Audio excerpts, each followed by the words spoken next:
एक दूर दराज बसे छोटे से गांव के किनारे मिट्टी और फूस से बनी एक टूटी सी झोपड़ी थी। उसी झोपड़ी में रहता था सलीम, जिंदगी से थका हुआ, वक्त से हारा हुआ एक बूढ़ा इंसान। उम्र ने उसके बदन से ताकत छीन ली थी। बरसों पहले उसकी बीवी दुनिया छोड़ चुकी थी। उसके बाद सलीम की जिंदगी जैसे सूनी हो गई। न कोई आवाज, न कोई अपना। गरीबी और तन्हाई उसके रोज के साथी बन चुके थे। उसके पास दौलत के नाम पर बस एक झंग खाई कुल्हाड़ी, एक घिसी पिटी रस्सी और उसका कमजोर जिस्म था जो अब भारी बोझ उठाने से जवाब देने लगा था। हर सुबह फज्र के वक्त जब आसमान हल्का सा उजला होता, वह उठ खड़ा होता। धीमे कदमों से वह पास के जंगल की तरफ जाता। सूखी लकड़ियां, टूटी डालियां बटोरता, उन्हें अपनी पीठ पर लाता और बाजार में बेचने ले जाता।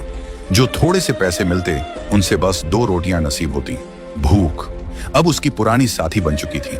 एक रात उसकी पीठ का दर्द इतना बढ़ गया कि वह उठ भी न सका। अंधेरी झोपड़ी में लेटा लेटा वह टूटी हुई छत को घूरता रहा। उसी पल उसे एहसास हुआ, अब यह काम उससे नहीं होगा। उसी अंधेरे में एक ख्याल उसके दिल में उतरा, अगर कोई जानवर होता, कोई भी, जो मेरा बोझ उठा ले। कांपते हाथों से उसने फर्श के नीचे छुपा पुराना सा डिब्बा निकाला। यही उसकी उम्र भर की जमा पूंजी थी। जब उसने सिक्के गिने तो दिल बैठ गया। बस कुछ तांबे के सिक्के और जंग लगे चांदी के पुराने दिरहम। आंखें भर आईं, मगर उसने हिम्मत नहीं हारी। अगली सुबह वह पड़ोसी शहर के पशु बाजार की ओर चल पड़ा। दोपहर तक वह बाजार पहुंचा। चारों तरफ अमीर व्यापारी थे। चमकते कपड़े, ऊंची आवाजें और घमंड से भरे चेहरे। फटे पुराने कपड़ों में सलीम को देखकर लोग मुंह फेर लेते। जब भी वह किसी जानवर की कीमत पूछता, व्यापारी उसे फटकार लगा देते, यहां से निकल बूढ़े। उन्हें यकीन था कि उसके पास रस्सी खरीदने तक के पैसे नहीं होंगे। सलीम का दिल टूट गया, आंखों से आंसू बहने लगे। तभी बाजार के कोने में उसकी नजर एक ऐसे घोड़े पर पड़ी जिसे देखकर किसी का भी दिल कांप जाए। बेहद दुबला, बीमार, लंगड़ा, उसकी पसलियां साफ दिख रही थीं, जिस्म पर जख्म थे और वह 3 पैरों के सहारे खड़ा था। सलीम के दिल में रहम उमड़ आया। उसने धीरे से घोड़े के मालिक से कीमत पूछी। व्यापारी हंस पड़ा, मिट्टी के भाव ले जाओ, बस इसे यहां से हटा दो। सलीम ने एक पल भी नहीं सोचा, अपने सारे सिक्के उसके हाथ पर रख दिए और घोड़े की रस्सी थाम ली। तभी पास खड़े बड़े व्यापारी ठहाके लगाने लगे। देखो, बूढ़े ने चलती फिरती लाश खरीद ली। सलीम ने कुछ नहीं कहा। खामोशी से वह घोड़े को लेकर बाजार से निकल गया। किसे पता था, यही लंगड़ा घोड़ा उसकी किस्मत की किताब पलटने वाला है। बाजार से निकलते हुए सलीम का दिल भारी था, मगर उसके कदम रुके नहीं। वह रस्सी थामे गांव की ओर बढ़ चला। रास्ते में एक पुराना चौराहा आया, जहां से 2 रास्ते अलग होते थे। दाहिना रास्ता सीधा, जाना पहचाना, जो गांव तक जाता था। बायां हो रास्ता सुनसान, पथरीला, डरावना। लोग कहते थे उस रास्ते पर कोई नहीं जाता, क्योंकि वहां जंगली जानवर और अजीब वाकये होते हैं। सलीम ने घोड़े को दाहिने रास्ते की ओर मोड़ना चाहा, मगर घोड़ा अचानक रुक गया। उसने अपने खुर जमीन में गड़ा दिए, हिलने से इनकार कर दिया। सलीम ने समझाया, खींचा, हल्की डांट भी लगाई, मगर घोड़ा टस से मस न हुआ। फिर जैसे ही सलीम ने रस्सी ढीली छोड़ी, घोड़ा लंगड़ाता हुआ बाएं उसी सुनसान रास्ते की ओर बढ़ गया। सलीम घबरा गया। उसने फिर रोका, मगर इस बार घोड़े की आंखों में कुछ और ही था। एक अजीब सा यकीन, मानो वह किसी छुपे हुए सच की तरफ बढ़ रहा हो। आखिरकार जब जिस्म और हिम्मत दोनों जवाब देने लगे, तो सलीम ने खुद को पूरी तरह अल्लाह के हवाले कर दिया। उसने दिल ही दिल में कहा, या रब, अब तू ही सहारा है। और वह घोड़े के पीछे पीछे चल पड़ा। रास्ता ऐसा था मानो इम्तिहान पर इम्तिहान लिया जा रहा हो। कंटीली झाड़ियां उसके कपड़ों को नोच रही थीं, पांवों में कांटे चुभ रहे थे। आसमान पर सूरज ढलने लगा था और पहाड़ियों पर अजीब सी वीरानी उतर आई थी। चलते चलते अचानक उसका पांव एक फिसलन भरे पत्थर पर पड़ा और वह जोर से नीचे गिर पड़ा। उसके पैर में गहरी चोट लगी, खून बह निकला। वह कराह उठा। चारों तरफ सन्नाटा था, न कोई इंसान, न कोई आवाज। वह जमीन पर बैठ गया, थका हुआ, टूटा हुआ। आसमान की तरफ देखा और बोला, या अल्लाह, क्या यही मेरा अंजाम है? क्या मुझसे कोई खता हो गई? उधर घोड़ा कुछ दूर जाकर रुक गया। उसने पीछे मुड़कर सलीम को देखा। वह भागा नहीं, बल्कि ठहर गया। फिर धीरे धीरे वापस आया और उसके पास खड़ा हो गया। सलीम ने खुद को संभाला। अंधेरा धीरे धीरे उतर रहा था। वापसी का रास्ता अब और भी खतरनाक हो रहा था। उसने फैसला किया, डर के आगे नहीं झुकूंगा, आगे ही बढ़ूंगा। थोड़ी दूर चलने के बाद घोड़ा अचानक एक बड़ी चट्टान के सामने रुक गया। ऐसा लगा जैसे रास्ता यहीं खत्म हो गया हो। सलीम के दिल में मायूसी की लहर दौड़ गई। उसने सोचा, अब तो सच में फंस गए। वह घोड़े को पीछे खींचने लगा, मगर घोड़ा जोर से रेंकने लगा। उसकी आवाज पहाड़ियों से टकराकर गूंज उठी, जैसे किसी राज का ऐलान कर रही हो। फिर वह एक कोने की तरफ बढ़ा, जहां सूखी कंटीली झाड़ियां उगी थीं। उसने अपने खुरों से जमीन पर जोर जोर से मारना शुरू किया और सिर से झाड़ियों को हटाने लगा। सलीम हैरानी से यह मंजर देखता रहा। फिर वह भी आगे बढ़ा और अपनी लकड़ी से झाड़ियां हटाने लगा। जैसे ही झाड़ियां पूरी तरह हटी, उनके पीछे एक बहुत संकरी दरार दिखाई दी, जो पहाड़ के अंदर जाती थी। उस दरार से ठंडी हवा का झोंका आया। घोड़े ने पहले उस दरार की तरफ देखा, फिर सलीम की आंखों में। उसकी आंखों में अजीब सी चमक थी, जैसे कोई राज छुपा हो। सलीम का दिल तेजी से धड़कने लगा। डर भी था, मगर उम्मीद की हल्की सी रोशनी भी। उसने गहरी सांस ली और घुटनों के बल झुककर उस तंग दरार के अंदर रेंगने लगा। अंदर अंधेरा था, उसके हाथ पत्थरों से टकरा रहे थे, घुटनों में तकलीफ हो रही थी और दिल में तरह तरह के ख्याल उठ रहे थे। हर पल उसे अंदेशा था, कहीं कोई जंगली जानवर ना हो या यह रास्ता किसी गहरे गड्ढे में न ले जाए। मगर कुछ दूर जाने के बाद सामने हल्की सी रोशनी दिखी। वह रोशनी ऊपर की किसी दरार से छन कर आ रही थी। उसका हौसला थोड़ा और बढ़ा। वह आगे बढ़ता गया और अचानक दरार चौड़ी होने लगी। जब वह पूरी तरह अंदर पहुंचा तो उसकी सांस थम सी गई। सामने का मंजर उसकी सोच से अलग था। वह एक छुपी हुई घाटी में खड़ा था। चारों तरफ ऊंचे पहाड़ और ऊपर से सूरज की सीधी किरणें नीचे गिर रही थीं।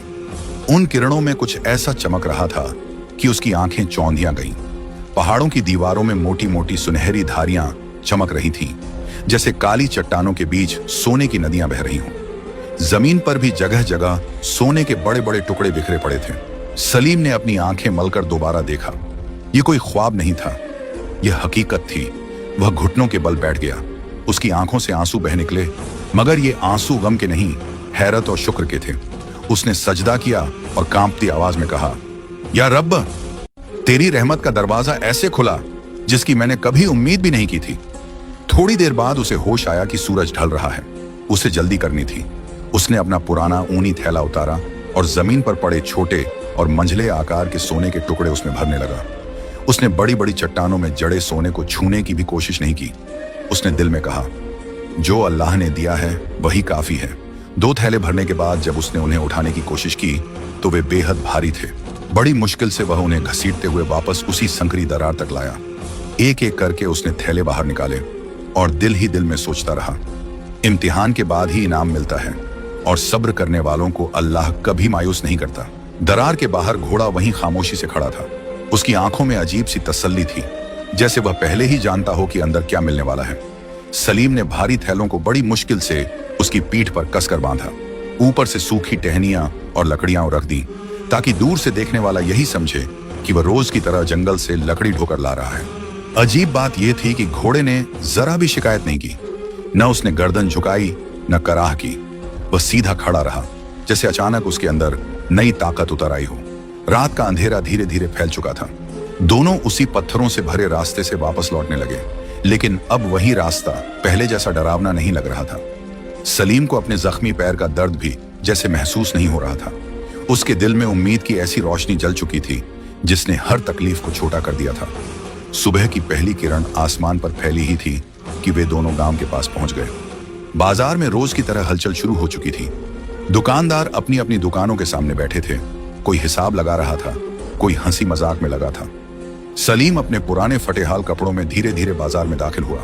पहले तो किसी ने खास ध्यान नहीं दिया, फिर अचानक एक आदमी ने उसे पहचान लिया और जोर से चिल्लाया, अरे देखो देखो, लंगड़े घोड़े वाला बूढ़ा फिर आ गया। बस फिर क्या था, पूरा बाजार हंसी से गूंज उठा। आज क्या लाए हो, सूखी लकड़ियां या फिर पत्थरों का खजाना? किसी ने ताना मारा। सलीम बिना कुछ बोले बाजार के बीचों बीच जाकर खड़ा हो गया। उसके चेहरे पर अब अजीब सा सुकून था। तभी अचानक घोड़े ने अपने शरीर को झटका दिया। थैले का एक कोना फट गया और फिर भारी भारी सोने के टुकड़े जमीन पर गिरने लगे। सूरज की किरणें उन पर पड़ी तो वे ऐसी चमक उठे जैसे धरती पर सितारे बिखर गए हों।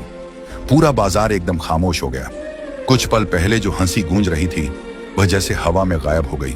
सबकी आंखें फटी की फटी रह गईं। सलीम धीरे से झुका। उसने एक चमकता हुआ सोने का टुकड़ा उठाया और सामने बैठे व्यापारी की मेज पर रख दिया। फिर बहुत ठंडी और ठहराव भरी आवाज में बोला, आज मैं तुम्हारी यह दुकान खरीदना चाहता हूं, और साथ ही वह इज्जत भी जिसे तुमने कल ठुकरा दिया था। पूरा बाजार सन्नाटे में डूब गया। जिन आंखों में तिरस्कार था, उनमें अब हैरत और लालच दोनों चमक रहे थे। वही व्यापारी जिसने उसे कल धक्के देकर भगा दिया था, हकलाते हुए बोला, ये सोना कहां से लाए तुम? सलीम ने उसकी आंखों में गहराई से देखते हुए जवाब दिया, जहां से हर इंसान का रिज्क आता है, अल्लाह की तरफ से। उसने अपने थैले से एक एक करके कई सोने के टुकड़े निकाले और अलग अलग व्यापारियों की मेज पर रख दिए। मैं यह दुकान खरीदता हूं और वह भी। कुछ ही पलों में सौदे तय हो गए। जो लोग कल उसे एक रस्सी के काबिल नहीं समझते थे, आज उसके आगे झुक झुक कर बात कर रहे थे। लेकिन सलीम के दिल में जरा भी घमंड नहीं आया।